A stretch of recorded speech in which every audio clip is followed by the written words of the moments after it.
오늘은 주기도문 6번째 시간인데요. 뜻이 이루어지이다, 이런 제목의 말씀 함께 나누겠습니다. 우리가 주기도문 강해를 시작하면서 기독교의 기도가 타종교의 기도와 어떤 차이점이 있는가, 이런 이야기를 드린 적이 있습니다.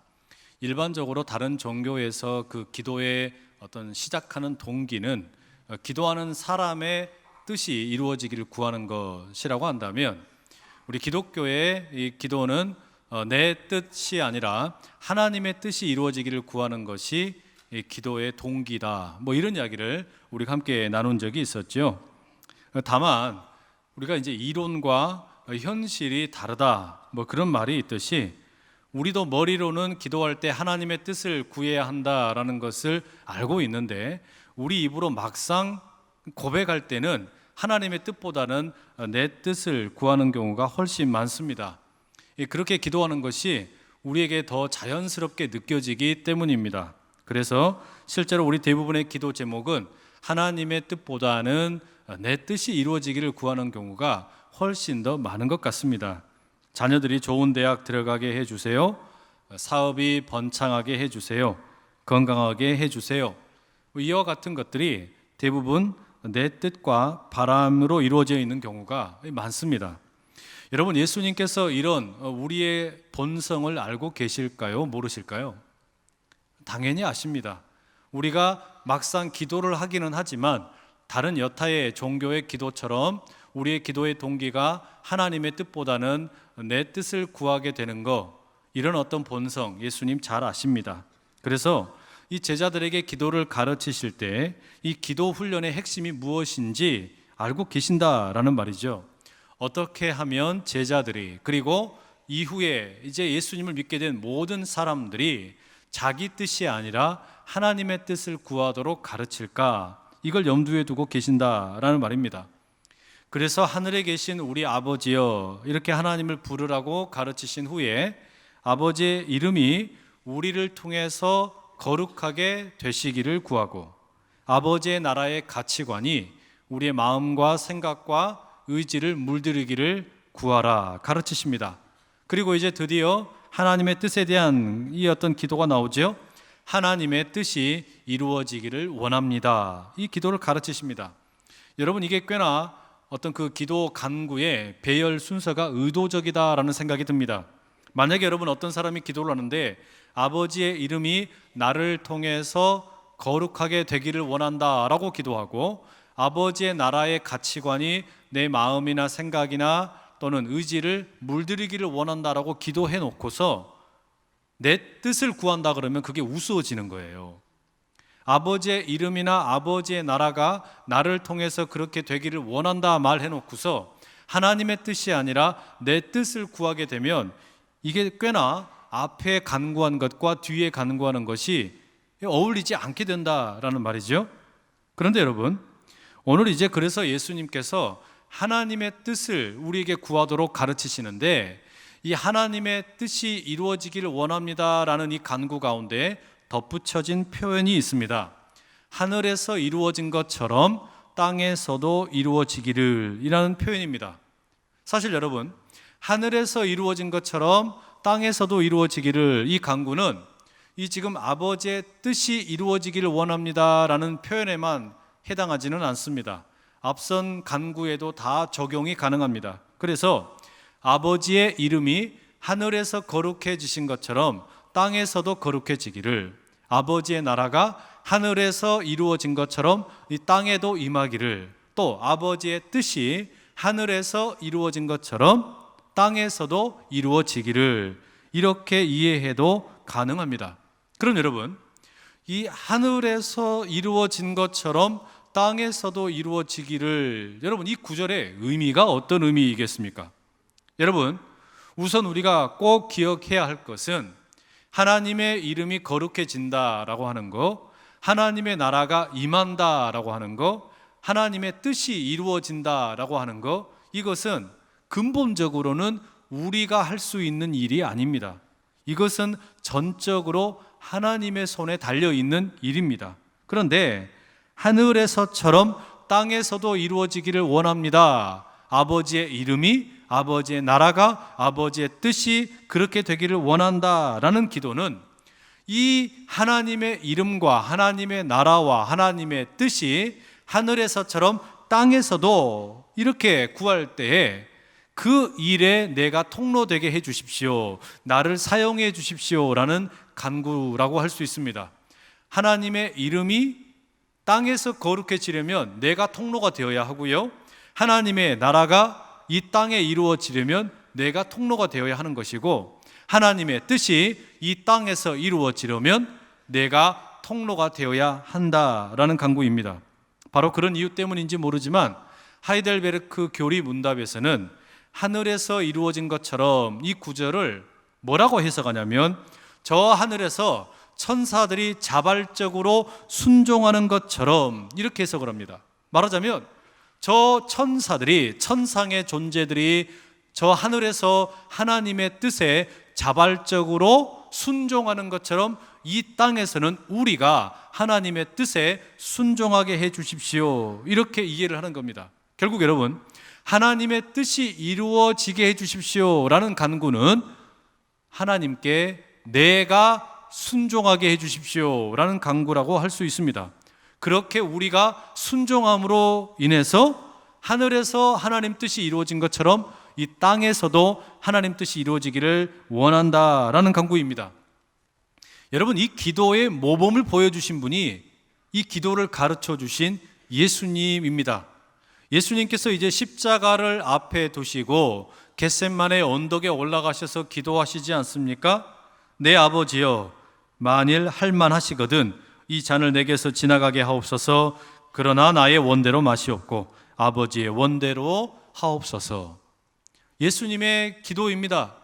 이제 예수님께서는 내일이면 자신을 호산나 다윗의 자손이여 우리가 환영합니다, 오십시오, 그렇게도 환영했던 예루살렘 사람들에 의해서 길거리에서 침뱉음을 당하고 모욕을 당해야 합니다.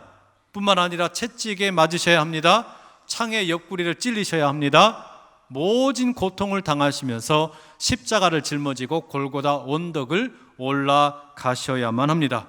그러니 피할 수만 있다면 이 고난의 잔을 피하고 싶으신 것이 지금 예수님의 뜻입니다. 예수님의 바람이라는 겁니다. 그것이 당연합니다. 우리 모두에게도 그것이 너무나 당연합니다. 그런데 예수님께서 뭐라고 기도하십니까? 그러나 하실 수만 있거든 이 고난의 잔을 피하게 해 주시되 나의 원대로 마시고 아버지의 원대로 하시옵소서, 이렇게 구한단 말이에요. 여러분, 이게 예수님의 기도입니다. 무슨 이야기겠습니까? 예수님 자신이 가지고 있는 뜻이 있으나 하나님의 뜻에 내가 순종하겠습니다 라는 기도입니다. 그래서 예수님의 이 겟셋마네 기도는 사실상 주기도문에서 지금 예수님이 가르치시는 이 기도, 뜻이 하늘에서 이룬 것 같이 땅에서도 이루어지기를 원합니다, 이 기도를 몸소 보여주고 계시는 겁니다. 여러분, 하나님의 뜻을 구한다라는 것은 이처럼 순종을 의미합니다. 하나님께 내 마음과 내 생각과 내 의지를 완전히 맡겨드리는 겁니다. 그래서 하나님 나라의 가치관에 온전히 내가 물들고 바로 그런 가치관의 무장함으로 인해서 이제는 하나님의 뜻이 나를 주장하기를 구하는 것, 이게 지금 여러분 예수님이 가르쳐 주시는 세 번째 간구라는 겁니다. 여러분, 그렇게 예수님께서 하나님의 뜻에 온전히 자신을 내어 맡기시고 순종을 했더니 무슨 일이 생기는 겁니까? 정말로 이 땅에 하나님의 뜻이 이루어지게 되었습니다. 하나님의 뜻, 세상 모든 사람을 구원하고자 하시는 그 하나님의 구원의 뜻이 예수님의 순종을 통해서 이루어졌다라는 이야기예요. 마찬가지입니다. 왜 우리가 뜻이 하늘에서 이루어진 것처럼 땅에서도 이루어지기를 구하는 것이냐? 나라고 하는 통로를 통하여 하나님의 뜻이 이 땅에서 이루어지기를 구하는 것입니다. 예수님이 그렇게 하신 것처럼 우리도 그렇게 살아갈 수 있기를 구하고 있는 겁니다. 바라기는 저와 여러분이 예수님처럼 하나님의 뜻에 순종하며 나아갈 수 있기를 간절히 축복합니다. 그런데 여러분, 여기서 우리가 한 가지 더 조금 더 깊게 살펴볼 것이 있습니다. 도대체 우리가 순종해야 할, 우리가 구해야 할 이 하나님의 뜻이 무엇인가라는 점입니다. 이 하나님의 뜻이라는 게 도대체 뭡니까? 내 뜻 또는 내 계획, 내 생각, 여러분 이런 것을 우리가 잘 알잖아요. 내 거니까 내 생각, 내 계획, 내 뜻 이런 것은 우리가 잘 압니다. 그런데 하나님의 뜻 이렇게 우리가 이야기를 하는데 그 하나님의 뜻이라는 건 뭘까? 여러분 이게 단순하지 않습니다. 하나님의 뜻이라고 하는 것이 단면적이지가 않고 대단히 복잡합니다. 훨씬 더 다층적인 그런 어떤 의미를 가지고 있다라는 말입니다. 이 성경에 보면 하나님의 뜻과 관련해서 대략적으로 한 3가지 정도를 나누어 볼 수 있습니다. 우선 첫 번째는요, 이 하나님의 뜻이라고 하는 것이 전 우주적인 차원에서 초월적인 하나님의 주권을 가리킬 때가 있습니다. 하나님의 섭리라고도 말합니다. 하나님의 주권 혹은 하나님의 섭리, 온 우주를 다스리시는 하나님의 어떤 섭리를 가리킬 때 하나님의 뜻이라고 말할 때가 있습니다. 예를 들면 이런 겁니다. 자연재해나 갑작스러운 교통사고로 인해서 가족을 잃거나 어려움을 만나게 될 때 우리가 질문이 생기죠. 물음이 생기는 겁니다. 뭐라고 말합니까? 도대체 왜 사랑하는 가족이 교통사고로 심하게 다쳤나? 도대체 왜 홍수 때문에 오랫동안 내가 길러왔던, 오랫동안 내가 재배했던 농작물들이 다 망가져 버렸나? 도대체 왜 뜻하지 않았던 자연재해로 인해서 우리 공장이 불이 나게 되었나? 도대체 왜 쓰나미로 인해서 후쿠시마에 있는 원자력 발전소가 무너졌나? 도대체 왜 이런 일이 일어났나? 여러분 우리가 알지를 못합니다. 이게 미지에 있는 일입니다. 다 알 수 없고 해명할 수 없고 이해할 수 없는 일.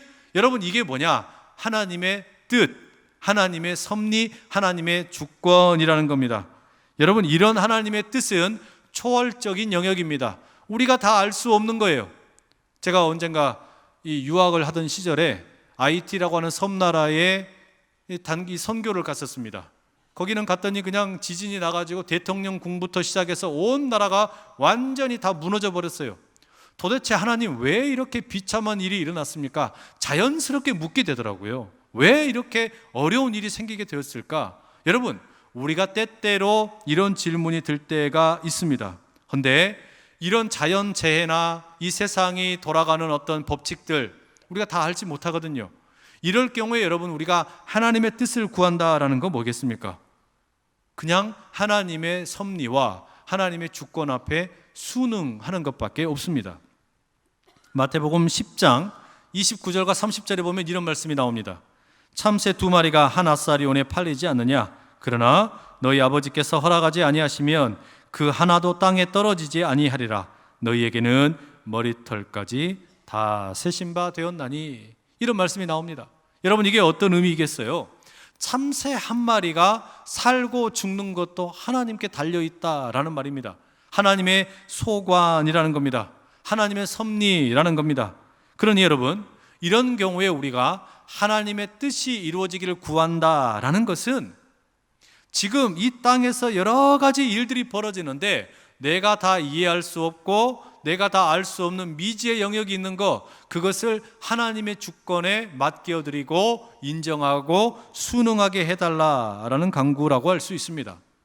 그런데 여러분 이렇게 하나님의 섭리는 우리에게 뭔가 구체적인 행동을 요구하지는 않습니다. 그저 이런 어떤 알 수 없는 영역에 대해서 하나님께 맡겨드리고 순응하는 것이 필요할 뿐입니다.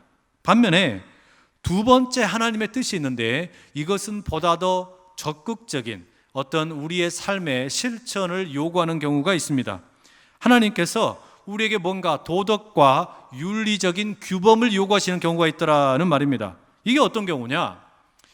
이스라엘 백성들이 홍해를 건넌 이후에 시내산에서 하나님으로부터 이제 모세를 통해서 율법을 받게 되죠. 십계명을 받게 되죠. 이게 뭡니까? 하나님의 뜻이에요. 구원받은 백성들이 이제 남은 삶을 어떻게 살아야 하는가? 하나님의 윤리, 하나님의 도덕, 이게 여러분 또 다른 하나님의 뜻이다라는 말입니다. 내가 구원을 받았는데 이 구원받은 백성이 이 세상에서 어떻게 살아야 하는가, 이게 선명하게 가르쳐 주시는 하나님의 뜻이 있습니다. 그래서 예수님께서도 이런 말씀하시죠. 마태복음 7장 21절, 나더러 주여 주여 하는 자가 다 천국에 들어갈 것이 아니요 다만 하늘에 계신 내 아버지의 뜻대로 행하는 자라야 들어가리라. 마태복음 12장 50절에도 이런 말씀이 나옵니다. 누구든지 하늘에 계신 내 아버지의 뜻대로 하는 자가 내 형제요 자매요 어머니이니라 하시더라. 이게 무슨 이야기입니까? 천국에 들어간다라는 것이 하나님의 뜻대로 행하여야 가능하다. 또 하나님의 가족이 된다라는 거, 예수님의 가족이 된다라고 하는 것도 그냥 되는 것이 아니라 하나님의 뜻대로 행할 때 가능하다라고 말씀합니다. 여러분, 여기에서 말하는 하나님의 뜻은 앞서 말씀드린 섭리, 하나님의 주권과는 조금 다른 것이죠. 여기에서 말하는 것은 내가 이제 구원받은 백성으로서 어떻게 살아야 하는가, 윤리와 규범을 말하는 겁니다. 여러분, 이걸 구체적인 예를 들자면 구약 성경에서 하나님 백성이 소득의 10의 1을 구분하여 11조 예물을 드려라, 또 안식일이 되면은 예배를 드려라, 뭐 이런 요청들이 있습니다. 대표적인 것이 뭐 10계명 아닙니까? 1계명부터 4계명까지는 하나님을 향하여 우리가 살아야 할 어떤 삶의 태도라면, 5계명부터 10계명까지는 우리가 이웃 사람들을 향하여 가져야 할 삶의 의무를 표현하고 있습니다. 이런 구원받은 백성이 어떻게 살 것인지를 가르치는 것, 이게 하나님의 뜻입니다. 신약 성경에도 이런 내용 많습니다. 예수님께서 산상수훈 가운데 이런 내용 가르치시죠. 맹세하지 말아라, 악한 자를 대적하지 말아라, 원수를 사랑하라, 구제하기를 힘써라, 이런 규범들을 예수님이 가르치십니다. 사도 바울도 마찬가지입니다. 데살로니가전서 5장 16절에서 18절 유명한 말씀이 나오죠. 항상 기뻐하라, 쉬지 말고 기도하라, 범사에 감사하라, 이것이 그리스도 예수 안에서 너희를 향하신 하나님의 뜻이니라. 바울이 가르칩니다. 여러분, 이런 것들이 다 뭐라는 거예요? 하나님의 구원받은 백성으로서 내가 이 땅에서 어떻게 살아가야 할 것인지를 가르치는 하나님의 윤리요, 하나님의 규범입니다. 이게 또 다른 하나님의 뜻이라는 말입니다. 그러니 여러분, 이런 경우에 하나님의 뜻이 이루어지기를 원한다라고 하는 것은 앞서 하나님의 섭리나 하나님의 주권을 인정하는 것과는 조금 다릅니다. 이 경우에, 이 윤리와 도덕의 차원의 경우에 하나님의 뜻이 이루어지기를 원한다라는 게 뭐겠어요? 적극적으로 그렇게 살기를 결단하는 겁니다. 하나님께서 구원받은 백성에게 요구하시는 그 삶의 어떤 윤리를 그렇게 살기도록 적극적으로 결단하겠다, 그게 또 다른 순종의 표현이라는 겁니다. 마지막으로 세 번째 또 다른 하나님의 뜻이 있습니다. 여러분, 하나님의 주권, 하나님의 어떤 초월적인 섭리, 이런 것들은 우주적인 차원입니다. 또 반면에 우리가 어떻게 살아야 하는가, 우리가 구원받은 백성으로서 어떻게 살아야 하는가, 하나님의 윤리나 이 규범은 이 공동체적인 것이다 라고 할 수 있습니다. 반면에 마지막 또 다른 하나님의 뜻이 있어요. 이건 뭐냐면 우리 한 사람 한 사람을 향한 독특한 하나님의 뜻입니다. 한 사람 한 사람을 향한 하나님의 계획이라는 말입니다. 이건 역시 우리가 하나님의 뜻이다 라고 우리가 말할 때가 있지요. 이를테면 이런 거죠. 청소년들이라면 이제 내가 고등학교를 어디로 가야 할까 선택을 해야 됩니다. 대학교를 어디로 가야 할까, 또 문과를 할까, 이과를 할까, 예체능을 선택할까, 이런 고민이 생깁니다. 이런 어떤 꿈이나 비전, 어떤 선택과 관련된 것, 하나님의 뜻과 연결되어 있습니다. 이 청년들도 마찬가지이죠. 대학을 졸업하고 나서 취업을 할 것인가, 대학원에 진학을 할 것인가. 대학원에 진학을 한다면 국내에 있는 대학원에 갈까, 해외로 유학을 갈 것인가. 또 내가 이제 일자리를 구한다면 취업을 할 것인가, 내가 자영업을 해볼 것인가, 이런 고민들이 생깁니다. 다 선택의 문제이죠. 결혼도 마찬가지입니다. 내가 미팅을 했는데 첫 번째 만난 사람과 결혼을 할까, 두 번째 만난 사람과 결혼을 할까, 이런 어떤 고민들이 생기는 겁니다. 이럴 때 궁금할 때가 참 많아요. 뭐 장년이라고 예외가 아닙니다. 장년들도 하나님의 뜻을 묻습니다. 부동산을 지금 팔 것인가 살 것인가, 전세로 갈 것인가, 뭐 집을 직접 내 걸로 만들 것인가. 여러분, 이런 어떤 선택의 문제들 참 많습니다. 정년 퇴직을 앞두고서 이제 인생 이모작을 어떻게 해야 될까, 하나님의 뜻을 묻게 되는 경우가 참 많습니다. 결국 여러분, 이런 경우를 가만히 놓고 보니까 개인의 하나님의 뜻, 개인을 향한 하나님의 뜻은 결국 대부분 다 뭡니까? 이 선택의 문제예요. 무엇을 선택해야 되느냐? 이 선택 가운데 하나님의 뜻이 무엇일까? 하나님의 어떤 뜻이 무엇인가 묻는 겁니다. 이게 세 번째 하나님의 뜻과 관련된 상황입니다. 자, 그러니 여러분, 이런 경우에 하나님의 뜻을 구하는 것은 우리 각자가 공통으로 가지고 있는 어떤 윤리나 규범이 아니라 나의 어떤 인생의 선택 가운데 무엇이 하나님의 뜻일까, 그것을 구하는 겁니다. 자, 정리하자면 하나님의 뜻의 첫 번째 차원은 우주적인 겁니다. 초월적인 거예요. 하나님의 초월적인 주권을 인정하고 순응하는 것입니다. 두 번째는 우리가 어울려 함께 살아가는데 하나님의 구원받은 백성으로서 살아가야 할 윤리와 규범이 있습니다. 이것을 적극적으로 실천하고 지키는 것, 이게 하나님의 뜻입니다. 마지막 세 번째는 우리 한 사람 한 사람에게 주어진 독특한 하나님의 뜻이 있습니다. 어떤 선택을 할까? 보다 정확한 표현으로는 어떻게 선택의 자리에서 하나님의 뜻을 분별할까? 이런 문제들이 우리 앞에 놓여 있다라는 말입니다.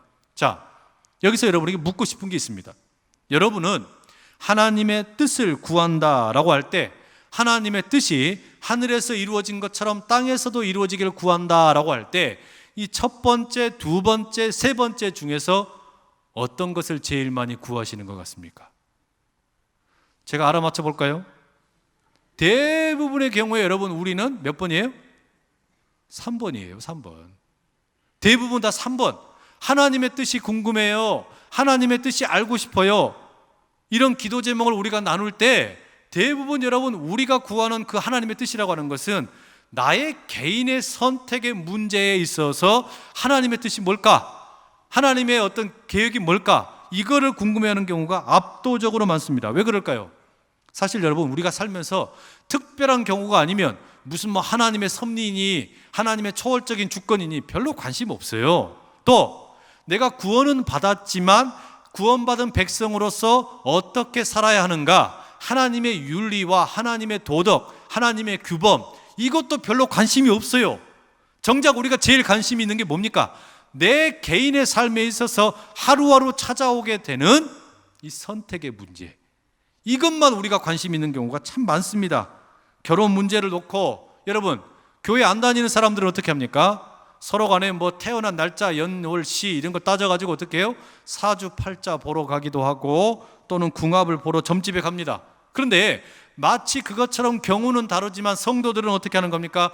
결혼을 하기는 해야 되겠는데 지금 누구랑 해야 되는지, 결혼을 이 사람과 정말 해도 되는지 불안하단 말이죠. 불안하니까 어떻게 달라는 거예요? 하나님 제발 사인 좀 주세요. 사인, 뭔가 특별한 뭔가 계시를 좀 주세요.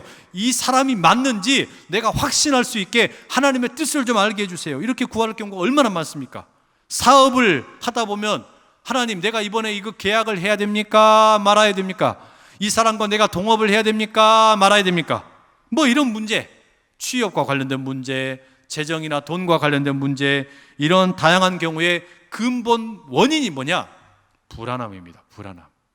불안하단 말이에요. 이게 불안하기 때문에 내 개인의 어떤 문제에 있어서 불안해서 뭘 구하는 거냐면 하나님의 뜻을 찾는 거예요. 불안함을 해소하기 원해서 하나님의 뜻을 알고 싶은 겁니다. 바로 그런 이유 때문에 우리가 하나님의 뜻을 구하는 경우가 훨씬 더 많다라는 말입니다.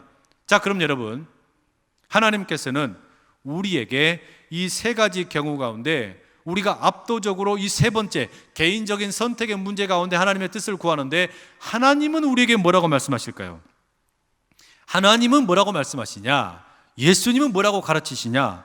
자, 이 세 번째 개인적인 선택의 상황에서 하나님의 뜻을 구하는 거 중요하지만 잠깐 뒤로 미뤄놓으라고 성경은 가르칩니다. 내가 어떤 맞닥뜨린 개인적인 선택이나 상황의 문제 너무너무 중요한데 그거는 잠깐 뒤로 미루어 놓으라고 말씀하세요. 그렇다고 뭐 결혼이나 학업이나 뭐 취업이나 뭐 재정의 문제 이런 것이 중요하지 않다라는 것이 아닙니다. 하나님의 뜻을 구할 필요가 없다는 게 아니에요. 먼저 구할 것이 있다라는 겁니다. 그래서 예수님께서 이 주기도문을 가르치신 이후에 이것을 부연 설명하시면서 마태복음 6장 31절에서 33절에 뭐라고 말씀하세요? 이렇게 이야기하시죠. 그러므로 염려하여 이르기를 무엇을 먹을까 무엇을 마실까 무엇을 입을까 하지 말라. 이는 다 이방인들이 구하는 것이라. 너희 하늘 아버지께서 이 모든 것이 너희에게 있어야 할 줄을 아시느니라. 그런즉 너희는 먼저 그의 나라와 그의 의를 구하라. 그리하면 이 모든 것을 너희에게 더하시리라. 여러분, 이게 무슨 이야기입니까? 먹을 거, 마실 거, 입을 거. 여러분, 우리는 이거 고민하지 않을 수가 없습니다. 여기 있는 우리 모든 사람들 가운데 한 사람도 의식주의 문제로부터 자유를 얻을 수 있는 사람은 아무도 없습니다. 때문에 우리는 피부로 느끼기에는 먹고 마시고 살고 의식주의 문제가 가장 긴급한 고민처럼 보입니다. 그래서 하나님의 뜻이 나의 의식주의 문제 가운데 어디에 있는지 날마다 묻게 됩니다. 그런데 예수님은 뭐라 그러시냐? 의식주의 문제가 중요하지만 의식주를 먼저 구하는 것은 이방인과 조금 더 다를 바가 없다라고 가르치십니다. 의식주의 문제를 구하는 것이 틀렸다라고 말씀하시는 게 아니라 이방인들처럼 그걸 먼저 구하지 말고 다른 걸 먼저 구하라는 겁니다. 그게 뭐예요? 하나님의 나라와 하나님의 의를 먼저 구하라라고 말씀하십니다. 여러분, 이게 뭘까요? 이 하나님의 나라와 하나님의 의를 먼저 구하라는 거, 이걸 달리 말하면 여러분, 첫 번째와 두 번째 하나님의 뜻을 먼저 구하라는 겁니다. 하나님의 섭리와 초월적인 주권을 먼저 인정을 하고 그것을 순응하고 그 다음에 구원받은 백성으로서 내가 어떻게 살아야 할지 가르치신 하나님의 윤리와 도덕과 규범에 먼저 관심을 기울이라는 겁니다. 그러니까 기도 제목의 순서를 바꾸라는 것이죠. 의식주의 문제를 기도하지 말라, 거기에 하나님의 뜻이 무엇인지 묻지 말라, 이게 아니고 먼저 하나님께서 명백하게 분명하게 성경을 통해 가르치고 계시는 하나님의 뜻을 먼저 구하라는 겁니다. 예를 들어 보십시오, 여러분. 왜 우리가 11조를 훈련해야 합니까? 이게 구원받은 백성으로서 하나님께서 말씀하신 일종의 규범입니다. 어떤 분들은 11조는 구약 성경에 있는 율법이니까 더 이상 필요 없다 이렇게 말씀하는 분도 있는데 그렇지 않습니다. 11조라고 하는 것은 우리에게 있어서 최고의 재정 훈련입니다. 영성 훈련이에요. 어떤 차원이냐면 하나님이 정말로 내 하나님이시라고 하늘에 계신 우리 아버지라고 불렀다면 재정의 주인도 하나님이신 것을 인정한다는 말인데, 재정의 주인이 하나님이신 것을 인정하는 가장 훌륭한 방법이 뭡니까? 11조 훈련이에요. 또 왜 우리가 주일 성수 이야기합니까? 그 이유는 하늘에 계신 우리 아버지라고 우리가 하나님을 불렀다면 내가 살고 있는 이 생명도 하나님의 것이라는 말입니다. 시간이 하나님의 것이라는 이야기예요. 그래서 시간의 주인이신 하나님께 나의 가장 고귀한 시간을 하나님께 올려드리는 거, 이게 여러분 주일 예배를 성수한다라는 의미입니다. 바로 이런 훈련을 통해서 뭐 하는 겁니까? 내가 하나님의 뜻대로 살아가는 법을 배우는 거예요. 또 구제 훈련, 왜 우리에게 구제를 하라고 가르치십니까? 어떤 사람들에게는 구제라고 하는 것이 그냥 기부일지 모릅니다. 그냥 내가 누군가를 긍휼히 여겨서 내가 누군가를 돕고 있다고 하는 것을 과시하는 것일지 모릅니다. 그러나 예수님 뭐라고 가르치셨어요? 누군가를 도울 때는 은밀하게 도우라고 가르치셨단 말이죠. 왜 그렇습니까? 내가 먼저 진짜 구원받은 은총을 경험했기 때문입니다. 구원받은 은총을 달리 표현할 방법이 없으니까 구제 훈련을 통해서 살아가는 법을 배우라는 거예요. 은혜 입은 자로 살아가는 법을 배우라는 겁니다. 이게 뭡니까, 여러분? 명백하게 성경에 기록된 하나님의 구원을 받은 백성을 향한 하나님의 뜻이에요. 윤리와 규범과 도덕이라는 겁니다. 여러분, 먼저 이런 훈련에 참여하라는 겁니다. 먼저 이런 하나님의 명백한 윤리를 먼저 구하라는 겁니다. 그렇게 하다 보면 무슨 일이 생기는 거냐? 이렇게 첫 번째, 두 번째 하나님의 뜻을 구하다 보면 나도 모르게 하나님의 뜻으로 인해서 내가 훈련이 되는 거예요. 앞서 여러분, 우리가 하나님의 이름이 나를 통해서 거룩해지기를 원한다고 기도했지요. 또 하나님의 나라의 가치관이 내 마음과 내 생각과 내 의지를 물들이기를 원한다고 기도했지요. 자, 이런 식으로 우리가 훈련받게 되면, 영적인 훈련이 깊어지게 되면 나도 모르게 영적인 근력이 생기는 겁니다. 그러면 이제 모든 사람에게 동일하게 찾아오는 게 아니라 나에게만 독특하게 찾아오는 선택의 문제, 어떤 결정을 해야 되는 경우에 하나님의 뜻을 분별하기가 쉬워진다라는 이야기예요. 그때 여러분, 우리가 더 이상 어떤 무슨 신비한 방법으로 하나님의 뜻을 찾을 필요가 없다라는 이야기예요. 하나님, 내가 누구랑 결혼해야 됩니까? 지금 내가 누구랑 결혼을 해야 될 때 알려주십시오. 뒤를 돌아보는 사람이 결혼할 사람 되게 하여 주시옵소서. 이런 거 할 필요 없다는 이야기예요. 안경 쓴 사람이 안경을 벗을 때 내가 하나님 뜻인지 알겠습니다. 이런 거 할 필요가 없다는 이야기예요. 그런 이상하고 괴상한 방법을 찾는 게 아니라 내가 하나님의 말씀을 가까이 하다 보면 하나님께서 명백하게 초월적으로 주권을 행사하고 계시는 것을 인정하고 구원받은 백성을 향하여 주시는 이 모든 윤리와 규범을 따라가다 보면 나도 모르게 영적인 근력이 생기는 거예요. 그러면 나만을 향한 독특한 선택이 주어지게 될 때 무엇이 하나님의 뜻인지 분별할 수 있는 눈이 생긴다라는 겁니다. 바라기는 여러분, 바로 그런 진짜 내게 필요한 개인적인 선택의 문제 가운데 하나님의 뜻을 분별하기 위해서 먼저 하나님께서 들려주시는 하나님의 뜻, 하나님의 주권과 하나님의 구원받은 백성으로서 요청되는 윤리의 삶 가운데, 그 실천하는 삶 가운데 순종하며 나갈 수 있기를 간절히 축복합니다. 그때 하나님께서 우리를 들어 사용하셔서 진짜 중요한 선택의 자리 가운데 분별의 눈을 열어주실 줄로 믿습니다. 우리 시간에 같이 한번 기도하며 나가기 원합니다. 여러분, 이 시간에 기도하실 때 주여, 내 삶 가운데 하늘에서 하나님의 뜻이 이루어진 것처럼 땅에서도 하나님의 뜻이 이루어지게 하여 주시옵소서. 그런 삶 살기 원하오니 초월적인 하나님의 주권을 인정하는 법을 배우게 하시고 하나님의 백성이 구원받은 백성으로서 이 땅에서 어떻게 살아야 하는지 가르쳐 주신 성경의 말씀에 순종하게 하여 주시고, 나아가 내 개인의 삶 가운데 찾아오는 선택의 자리 가운데 우리 주님 만나게 하여 주시옵소서. 우리 주여 힘있게 세 번을 치고 기도하며 나갑니다. 주여, 주여, 주여. 사랑하는 아버지 하나님, 오늘도 하나님의 뜻을 구하고 하나님의 뜻을 구하고 나갑니다. 아버지 주님, 초월적인 우리 주님의 섭리를 인정할 줄 알게 해주시고 구원받은 백성을 향한 하나님의 모든 윤리와 규범에 귀 기울이게 하여 주시고, 아버지, 그렇게 우리가 훈련되고 영적인 근력이 회복이 되어서 이제 우리 각자를 향한 하나님의 독특한 계획이 펼쳐질 때 하나님의 뜻을 분별할 수 있는 우리의 눈이 활짝 열리게 하여 주시옵소서. 하늘에 계신 우리 아버지, 아버지의 뜻이 하늘에서처럼 땅에서도 이루어지기를 원합니다. 그러니 하나님의 뜻에 순종할 수 있는 능력을 우리에게 허락하여 주시옵소서.